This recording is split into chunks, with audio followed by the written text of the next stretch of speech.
Hi, Thursday morning mini vlog. ಇವತ್ತು ಬೆಳಗ್ಗೆ ತಿಂಡಿಗೆ ಪಲಾವ್ ಮಾಡಿಕೊಂಡದ್ದು. ಅಡುಗೆ ಮನೆಯಲ್ಲಿ ತರಕಾರಿ ಕಟ್ ಮಾಡೋದೇ ಒಂದು ದೊಡ್ಡ ಕಷ್ಟದ ಕೆಲಸ ಗೃಹಿಣಿಯರಿಗೆ ಅಲ್ವಾ ಸ್ನೇಹಿತರೆ. ತರಕಾರಿ ಎಲ್ಲ ಕಟ್ ಮಾಡಿಟ್ಕೊಂಡೆ. ಬಟಾಣಿ ನೆನೆಸಿಟ್ಟಿದ್ದೆ, ಅದನ್ನು ಮತ್ತು ಅಕ್ಕಿನ ತೊಳೆದು ರೆಡಿ ಮಾಡಿ ಇಟ್ಕೊಂಡೆ.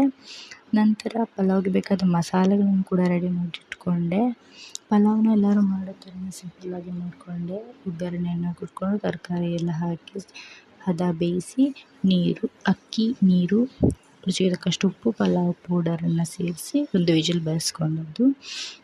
ನಂತರ ನನ್ನ ಹಸ್ಬೆಂಡಿಗೆ ದಾಳಿಂಬೆ ಮತ್ತು ಬೀಟ್ರೂಟ್ ಹಾಕಿ ಒಂದು ಜ್ಯೂಸ್ ಮಾಡಿಕೊಟ್ಟೆ. ಪಲಾವ್ ಜೊತೆ ರಾಯ್ತ ಕೂಡ ಮಾಡಿಕೊಂಡಿದ್ದೆ. ಪಲಾವ್ ನನ್ನ ಮಗನಿಗೆ ಸ್ವಲ್ಪ ಖಾರ ಜಾಸ್ತಿ ಆಯಿತು ಅನಿಸ್ತದೆ, ಹಾಗಾಗಿ ತಿನ್ನಲಿಲ್ಲ. ಹಾಗೆ ಅವನಿಗೆ ಶಾವಿಗೆ ಉಪ್ಪಿಟ್ಟು ಮಾಡಿಕೊಟ್ಟೆ. ಇದು ಇವತ್ತಿನ mini blog. Thank you all.